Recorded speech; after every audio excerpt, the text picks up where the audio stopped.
The Gift of Magi. $1.87.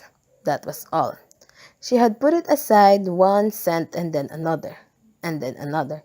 In her careful buying of meat and other food, Della counted it 3 times. $1.87. And then the next day would be Christmas. There was nothing to do but fall on the bed and cry. So Della did it. While the lady of the home is slowly growing quieter, we can look at the home. Furnished rooms at cost of $8 a week. There is a little more to say about it. In the hall below was a letter box too small to hold a letter. There was an electric bell, but it could not make a sound. Also, there was a name beside the door. Mr. James Dillingham Young. When the name was placed there, Mr. James Dillingham Young was being paid $30 a week. Now, when he was being paid only $20 a week, the name seemed too long and important. It should perhaps have been Mr. James D. Young, but when Mr. James Dillingham Young entered the furnished rooms, his name became very short indeed. Mrs. James Dillingham Young put her arms warmly about him and called him Jim. You have already met her. She is Della. Della finished her crying and cleaned the marks of heat from her face. She stood by the window and looked out with no interest. Tomorrow would be Christmas Day, and she had only $1.87 with which to buy Jim a gift. She had put aside as much as she could for months. With this result, $20 a week is not much. Everything had cost more than she had expected. It always happened like that. Only $1.87 to buy a gift for Jim, her Jim. She had many happy hours planning something nice for him. Something nearly good enough, something almost worth the honor of belonging to Jim. There was a looking glass between the windows of the room. Perhaps you have seen the kind of looking glass that is placed in $8 furnished rooms. It was very narrow. A person could only see a little of himself at a time.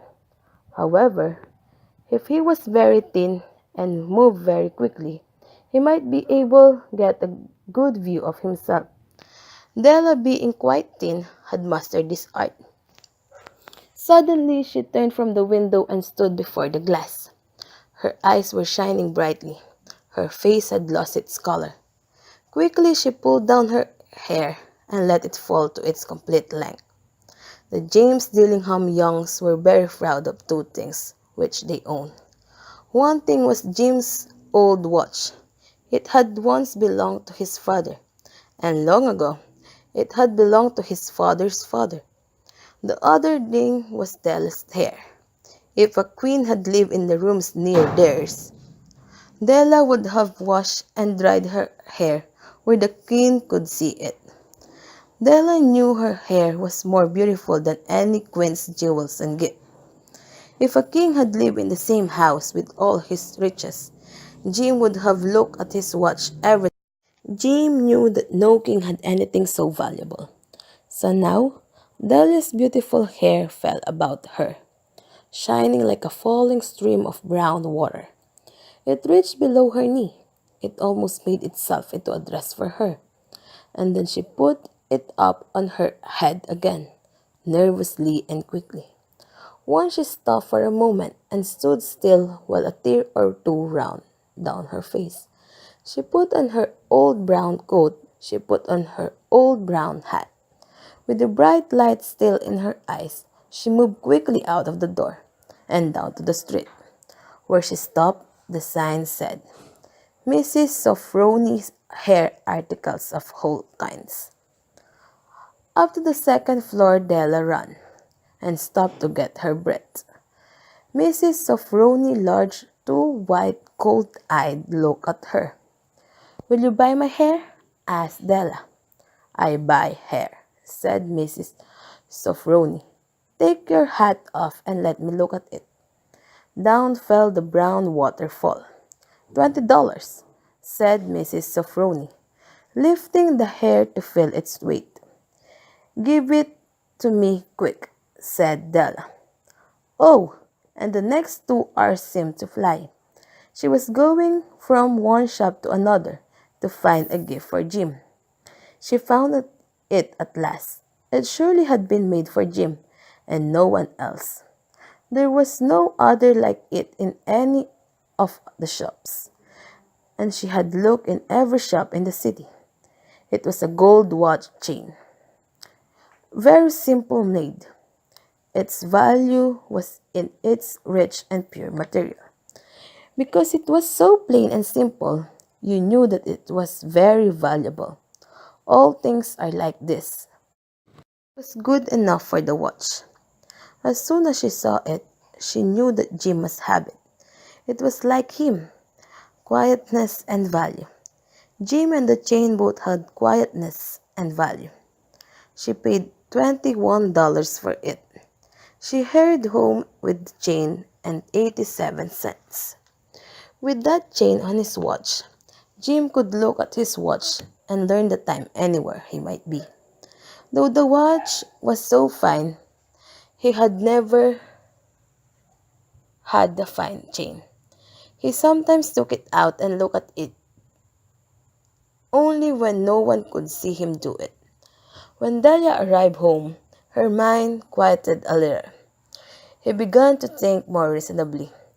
She started to try to cover her sad marks of what she had done. Love and large-hearted giving, when added together, can leave deep marks.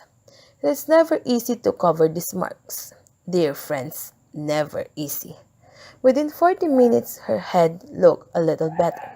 With her short hair, she looked wonderfully like a schoolboy. She stood at the looking glass for a long time. If Jim doesn't kill me, said to herself, before she looks at me a second time, he'll say, I look like a girl who sings and dances for money. But what could I do? Oh, what could I do with $1.87? At 7, Jim's dinner was ready for him. Jim was never late. Della held the watch chain in her hand and sat near the door, where he always entered. Then she heard his step in the hall, and her face lost color for a moment. She often said little prayers quietly about simple everyday things, and now she said, Please God, make him think I'm still pretty. The door opened and Jim stepped in. He looked very thin and he was not smiling. Poor fellow, he was only 22 years old and with a family to take care of. He needed a new coat and he had nothing to cover his cold hands. Jim stopped inside the door. He was as quiet as a hunting dog when it is near a bird. His eyes looked strangely at Della, and there was an expression in them that she could not understand. It filled her with fear. It was not anger, nor surprise, nor anything she had been ready for. He simply looked at her with that strange expression on his face. Delia went to him. Jim, dear, she cried. Don't look at me like that. I had my hair cut off and sold it. I could not live through Christmas without giving you a gift. My hair will grow again. You won't care, will you? My hair grows very fast.